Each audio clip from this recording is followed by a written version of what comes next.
All right, Shalom. Just a quick lesson inspired through the Holy Spirit, giving all praise to Yahweh Shem Shai. Native Americans are Israelites. All right, I never touch on this topic, but it's funny. We had a guy stop by the camp a few weeks ago that was saying that only the blacks were the Israelites when that's not true. All right, you have the 10 tribes that were carried. Matter of fact, we're gonna get that scripture, but this is something I just came across on IG. All right, who is the American Indian? Nigger, a dark-skinned person of any origin in early U.S. use, usually with reference to American Indians, usually offensive. Why would they, use this offensive term against you? Is because they hated you. Why? Because you are the Israelites and you are under the curses. The so-called Native Americans are under the curses, just like so-called black people and the Hispanics. And this was from a 1582 Oxford dictionary. Okay. And matter of fact, when you think about Native Americans, they were subject to the Proverbs and the byway curses. Let me get that. Proverbs.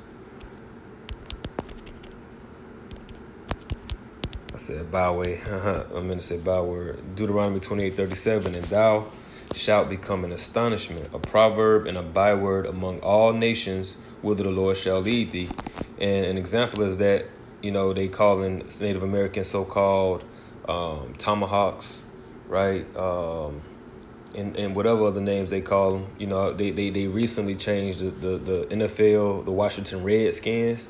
They changed that because it was offensive or whatnot, right? Because that was a proverb, a byword, that was intended toward the so-called American Indians, Native Americans.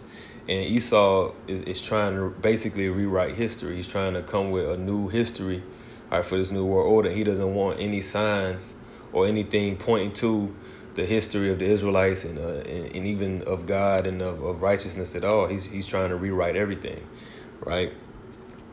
Now, the American Indians or the Native Americans, they came here, after the captivity of the Assyrians. When you go to 2nd Ezra 13 and 40, all right, in 39 it says, and whereas thou sawest that he gathered another peaceable multitude unto him, those are the 10 tribes, which were carried away prisoners out of their own land in the time of Hosea the king, or Hawashai, whom Salmanasar, the king of Assyria, led away captive, and he carried them over the waters, and so they came into another land. But they took this counsel among themselves that they would go leave the multitude of the heathen and go forth into a further country where never mankind dwelt.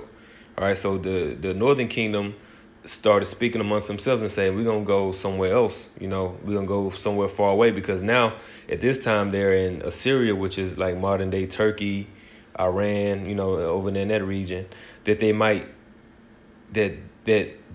there keep their statutes, which they never kept in their own land. Right. And that's why Native Americans are known for having fringes on all their garments and their clothes and their boots and, the moccasins and you know what I'm saying? Because the fringes represent keeping the law. It says, and they entered into the Euphrates by the narrow places of the river. For the Most High then showed signs for them and held still the flood till they were passed over. So the Most High, he had it to where they were able to sail over here, right, and not get consumed by the currents of the water.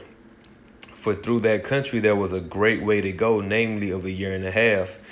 And the same region is called Ar-Sarath. And I forgot the Hebrew word for that. But that would have been a good point for me to make. But I got to get that word for Ar-Sarath. But it's two words, Aratazah and another word.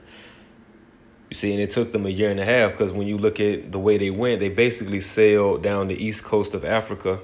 From the Middle East, they went down the east coast of Africa through the South Africa region, and then they made their way up towards South America, Latin America, Central America. It says, then dwelt they there until the latter time, which now we're in that latter time. And these people are still here, the 10 tribes. And now when they shall begin to come, you see. And that's why the Lord said, let's go to John because those 10 tribes went, but then you still had the southern kingdom, which was Judah, Benjamin, Levi. They were still in the land, all right?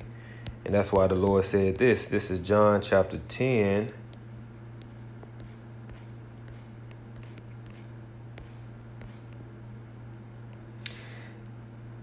And 16, and other sheep I have, which are not of this fold. Them also I must bring, and they shall hear my voice.